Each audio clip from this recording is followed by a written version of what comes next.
Hello，你好，我係 Ernest 張。咁上年年尾都講啊，今年滬深300應該會跑贏恒指啊。咁啊，今日滬深300做得幾唔錯，升咗1.4個百分比，喺2650點樓上啊。咁好逼近5月初嗰個高位，我希望佢嚟緊挑戰呢個2700啦嚇。咁啊，其實 year to date 嚟講咧，今年升咗13%嘅，相對恒指咧而家升唔夠3%，好好多。咁啊，其實不過咧，最近嘅焦點咧，始終香港人都係關於嗰個樓市嚇。因為點解咧？雖然外圍咁波動，但係樓價咧就續創新高啦嚇。中原城市 CCL 咧就領先指數報103.94，破咗97嘅位㗎啦嚇。咁呢個指數大家都知道㗎啦，其實就根據自己本身嗰個中原嗰個嘅合約成交量去編製，咁都幾能夠反映最近嗰個價格變動啊。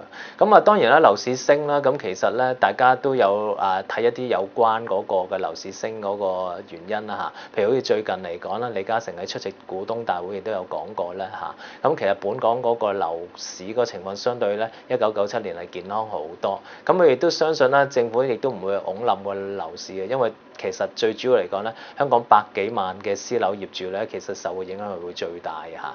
咁而譬如話中原施永青亦都有講啦，其實樓市而家未係泡沫啦。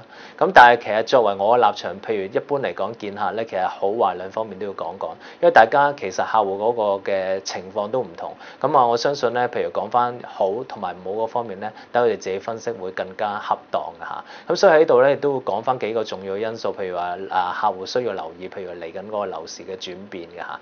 咁包括就係話其實而家大家睇到個歐債嗰個問題會唔會惡化啦嚇？咁其實咧，如果真係惡化的話，香港嘅經濟一定會受到影響。最主要咧就影響銀行嗰個嘅貸款嗰個嘅取態，咁亦都會即是話大家睇緊佢哋嗰個放水嗰個嘅態度啊嚇，咁從而影響嗰個樓市啦嚇。咁另外第二樣嘢就係話，其實上年嚟講咧，第一季嗰個嘅經濟增長係講7.6，但係嚟到今年嘅第一季咧係跌到去0.4嘅啫。咁個其實見得到個經濟係轉差咗。咁最直接影響就係工作嗰個嘅揾錢機會少咗，或者個失業率有機會嚟緊會升。咁呢啲亦都會影響嗰個樓市嘅嚇。